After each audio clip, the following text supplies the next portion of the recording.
तो जय हिंद मेरे प्यारे साथियों। दोस्तों देखिए, आज के इस वीडियो में एक ऐसी शानदार विभाग की वैकेंसी के बारे में आपको जानकारी दूंगा जिसके बारे में काफ़ी कम कैंडिडेट जानते हैं। और यही रीजन है दोस्तों कि इस वैकेंसी में कंपटीशन जो है आपको काफ़ी कम देखने को मिलेगा। पूरी तरीके से ये सेंट्रल गवर्नमेंट की भर्ती है, मतलब कि केंद्र सरकार की नौकरी है, जिसमें कि आपको जरूर से जरूर अप्लाई करना चाहिए अगर आपने 10वीं की परीक्षा या फिर 12वीं की परीक्षा पास कर लिया है। तो ग्रुप सी के पोस्ट पर यहाँ पर भर्ती जो है निकाली जाएगी, जिसके बारे में आज की इस वीडियो में मैं आपको प्रॉपर जानकारी देने वाला हूं। तो वीडियो बहुत ही ज़्यादा वैल्यूएबल होने वाला है। वीडियो को आप सभी लोग बिल्कुल अंत तक वॉच कीजिएगा और चैनल पे अगर आप सभी लोग पहली बार या फिर नए हो तो चैनल को भी जरूर सब्सक्राइब कीजिएगा इसी प्रकार के गवर्नमेंट जॉब के मोर अपडेट के लिए। आइए बिना समय गवाए वीडियो को कंटिन्यू करते हैं।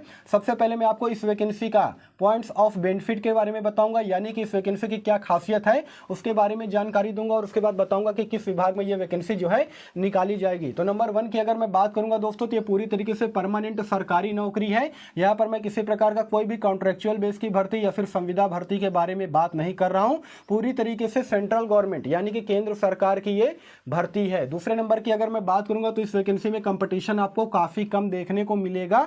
उसके पीछे देखिए रीजन भी है, क्योंकि हर साल ये वैकेंसी जरूर निकाली जाती है, लेकिन फिर भी काफी कम कैंडिडेट ऐसे होंगे जो कि इस वैकेंसी के बारे में जानते होंगे। और यही रीजन है कि यहाँ पर कंपटीशन जो है काफी कम रहता है। साथ ही साथ कट ऑफ की अगर मैं बात करूंगा तो इसमें कट ऑफ जो है मॉडरेट जाता है। मॉडरेट का मतलब यह है कि ना ही ज्यादा हाई कट ऑफ जाता है और ना ही यहाँ पर लो कट ऑफ जाता है, मतलब कि इजी टू मॉडरेट आपको यहाँ पर कट ऑफ जो है देखने को मिलेगा। उसके अलावा किसी भी पोस्ट पर इसमें आपका सिलेक्शन होता है तो इसमें पूरी तरीके से आपका जो वर्क रहेगा वो ऑफिशियल वर्क रहेगा, मतलब कि ऑफिस में रह करके आपको काम करना पड़ेगा, कंप्यूटर पर रह करके काम करना पड़ेगा। किसी प्रकार का कोई भी यहाँ पर आपको फील्ड वर्क करने की जरूरत नहीं है। उसके अलावा हाईएस्ट सैलरी, किसी भी पोस्ट पर अगर आपका सिलेक्शन होता है तो इसमें आपको जो मंथली वेतन दिया जाएगा वो 40,000 रुपये मंथली वेतन आपको दिया जाएगा।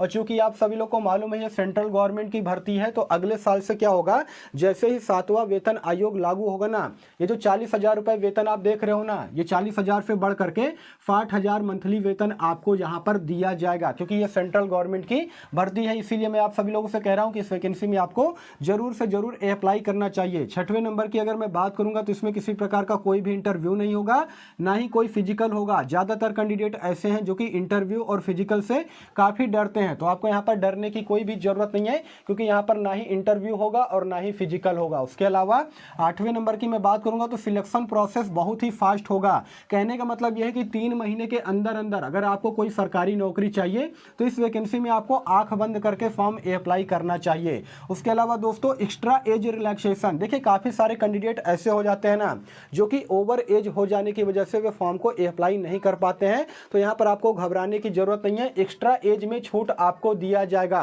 वो चीज मैं आपको आगे बताऊंगा, ठीक है ना। उसके अलावा इसमें देखिए आपका जो एग्जाम कंडक्ट करवाया जाएगा, इसमें आपका इंग्लिश का सब्जेक्ट जो है, इंग्लिश से सवाल नहीं पूछे जाएंगे। बहुत सारे कैंडिडेट ऐसे भी हैं जो कि इंग्लिश सब्जेक्ट से उनको बहुत ज़्यादा डर लगता है, तो आपको यहाँ पर डरने की जरूरत नहीं है, क्योंकि यहाँ पर इंग्लिश से आपके कोई भी एग्जाम में सवाल नहीं पूछा जाएगा। आइए दोस्तों मैं आपको बताता हूँ कि किस विभाग में इस वैकेंसी का नोटिफिकेशन जो है रिलीज किया जाएगा। तो विभाग की अगर मैं बात करूंगा तो आप सभी लोगों ने नाम सुना होगा NIOS का, जिसका फुल फॉर्म होता है national institute of open schooling का, जो कि पूरी तरीके से मिनिस्ट्री ऑफ एजुकेशन के अंतर्गत में आता है, यानी कि शिक्षा मंत्रालय के अंतर्गत में आता है।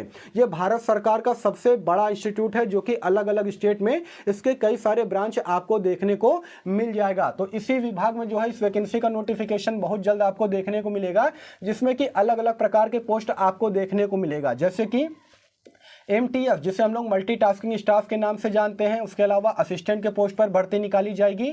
जूनियर असिस्टेंट जिसे हम लोग कनिष्ठ सहायक के नाम से जानते हैं, इस पोस्ट पर वैकेंसी निकाली जाएगी।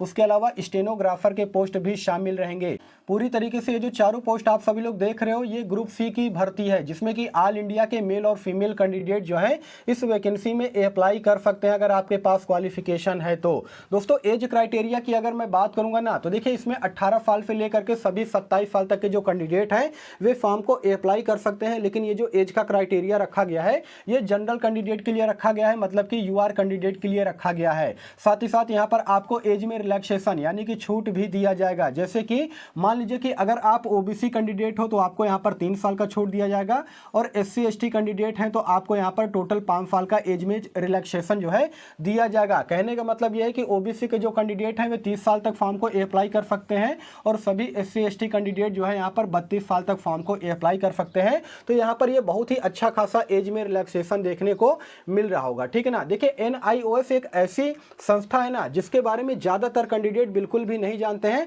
लेकिन इसके ब्रांच आपको पूरे इंडिया में हर स्टेट में आपको देखने को मिलेगा, जो कि पूरी तरीके से भारत सरकार के अधीन है। इसी के अंतर्गत में ये वैकेंसी जो है निकाली गई है, ठीक है ना।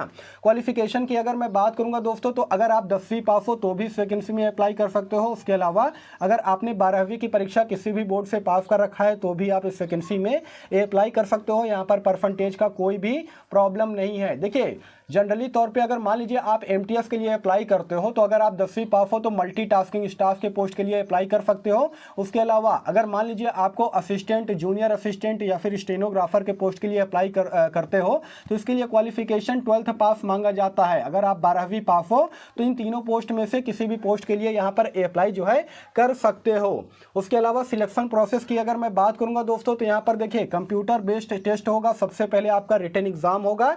अभी सिलेबस के बारे में मैं आपको जानकारी दूंगा। उसके बाद क्या होगा, उसके अलावा आपका यहाँ पर स्किल टेस्ट होगा। और देखिए स्किल टेस्ट की अगर मैं बात करूंगा ना, तो मान लीजिए कि अगर आप MTS के पोस्ट के लिए अप्लाई करते हो तो MTS के पोस्ट में आपका किसी प्रकार का कोई भी स्किल टेस्ट नहीं होगा। उसके अलावा अगर आप असिस्टेंट के पोस्ट के लिए अप्लाई करते हो, जूनियर असिस्टेंट या फिर स्टेनोग्राफर के पोस्ट पर अप्लाई करोगे तो इसमें आपका स्किल टेस्ट होगा, मतलब कि टाइपिंग टेस्ट होगा। उसके बाद डॉक्यूमेंट वेरिफिकेशन, मेडिकल, और फाइनली आपको ज्वाइनिंग जो है दे दिया जाएगा। देखिए अगर आप सिंपली 10वीं पास हो ना, तो मैं आपको रिकमेंड करना चाहूँगा, कहना चाहूँगा कि आप MTS के लिए अप्लाई कीजिए। ये ज़्यादा बेहतर रहेगा क्योंकि इसमें किसी प्रकार का कोई भी स्किल टेस्ट नहीं होगा और इसका सिलेबस भी आसान होता है। तो सबसे पहले मैं आपको यहाँ पर MTS के सिलेबस के बारे में जानकारी दे देना चाहता हूँ। यहाँ पर देखिए नंबर ऑफ टोटल क्वेश्चन की अगर मैं बात करूँगा तो 180 क्वेश्चन जो है आपके एग्जाम में पूछे जाएंगे, जिसके लिए कि 180 नंबर निर्धारित किया गया है।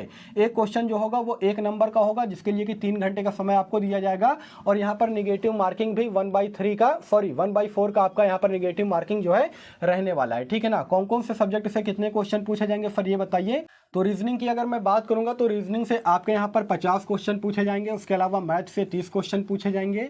जनरल अवेयरनेस की बात करूंगा तो इससे आपके सबसे ज़्यादा 50 क्वेश्चन पूछे जाएंगे। उसके अलावा डिजिटल लिटरेसी से आपके यहाँ पर 20 क्वेश्चन पूछे जाएंगे। तो दोस्तों इन चारों सब्जेक्ट से आपके क्वेश्चन पूछे जाएंगे। और जनरली तौर पर अगर आप वनडे एग्जाम की तैयारी करते होगे तो इन्हीं सारे सब्जेक्ट को ही तो पढ़ते हो ना।